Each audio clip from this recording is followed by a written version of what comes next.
Hello everyone, it is Saturday and it is officially my first week starting FTMSweethearts. Brief introduction, my name is Marianne, I'm 25 and I'm from beautiful British Columbia, Canada. I've been dating Aiden for a year and 3 months and next week will be his week 4 on testosterone. I actually have made my own channel. I'll post the link below.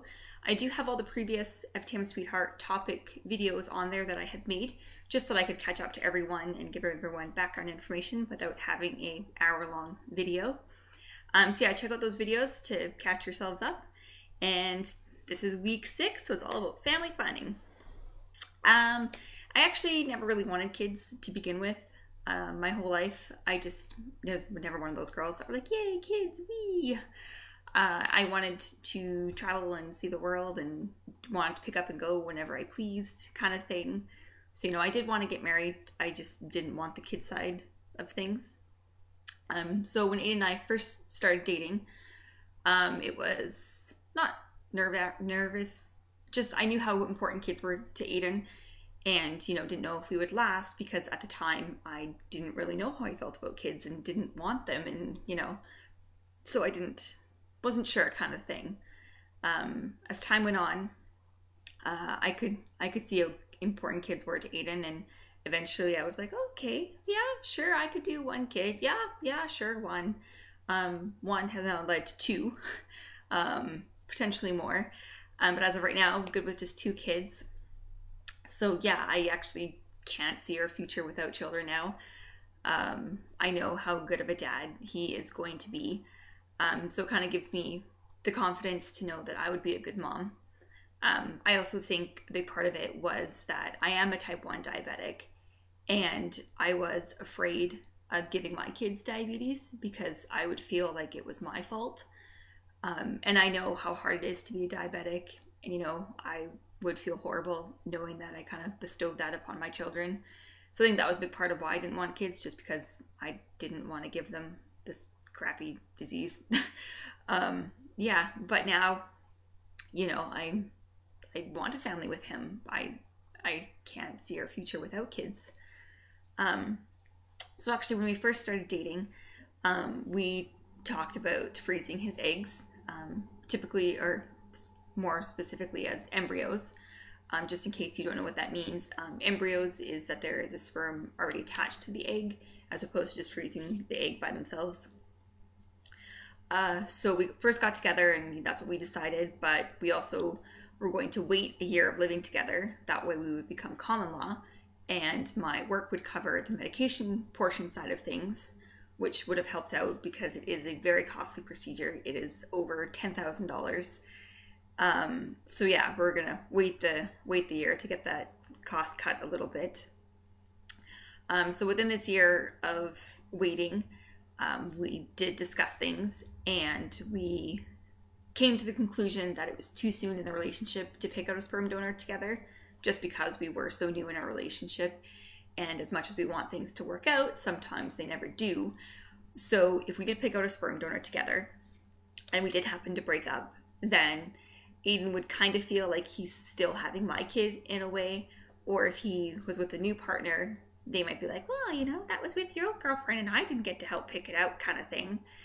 So, and then if Aiden picked it out by himself, then I had no input into the decision, which is not what Aiden wanted. He wants me very involved in it, or whoever's partner is at the time. So we decided that, okay, we'll just freeze the eggs now. So waited the year and then went back to the fertility doctor. And she basically said that freezing eggs by themselves just had a 5% chance of surviving and working. And the length of time that was going to be in between freezing and actually using them is anywhere from 4 to 6, 7 years. And with a 5% chance of them actually working and, the cost of it all, it was kind of like, oh, okay, well, I don't really want to dish out all this money for only a 5% rate of survival kind of thing. So he then asked her, what if he were to stop tea for a little bit before and then get his eggs taken out at that point? And she basically said that, we don't have a lot of studies on this particular topic, but as far as we know, the only damage that testosterone might do is just to the eggs themselves. Basically just meaning that it might take longer for them to get fertilized. They might not just be as strong, so it might just take a bit longer and whatnot for them to work. That there wouldn't be any complications down the road with the children in the end. Just more so the eggs themselves would be, I guess, weaker.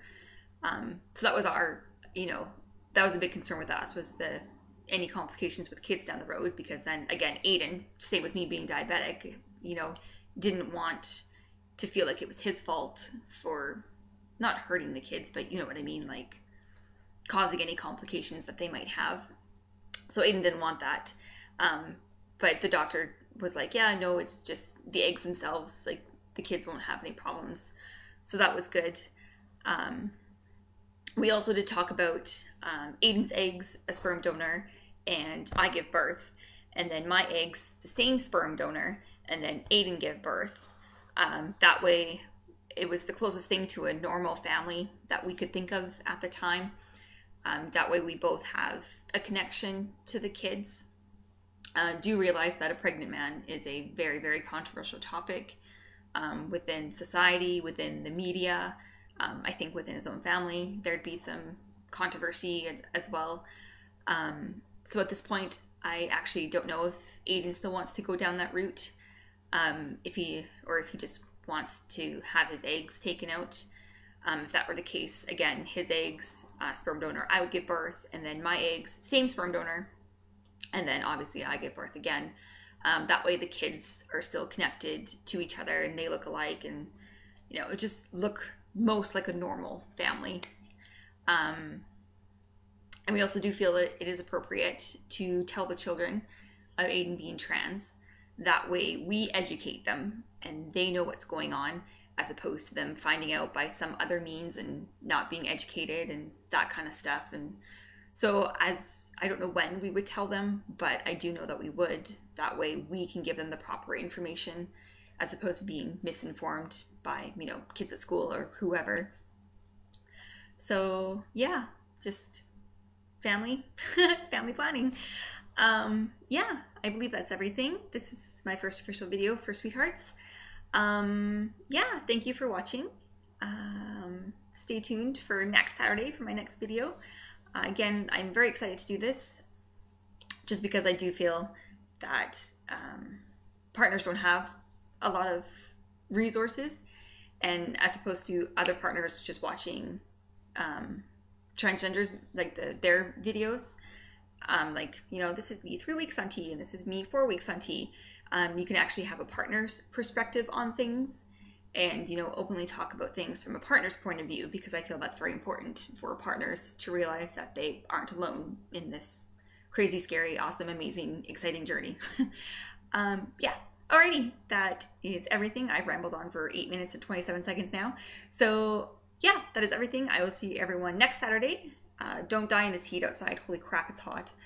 Yeah, awesome. Thank you for watching. Look below for my personal channel. I'll also have links below for the Sweethearts Facebook group and the YouTube channel, and a few other resources too for partners. Yeah, awesome. Thank you for watching, and I'll see everyone next week.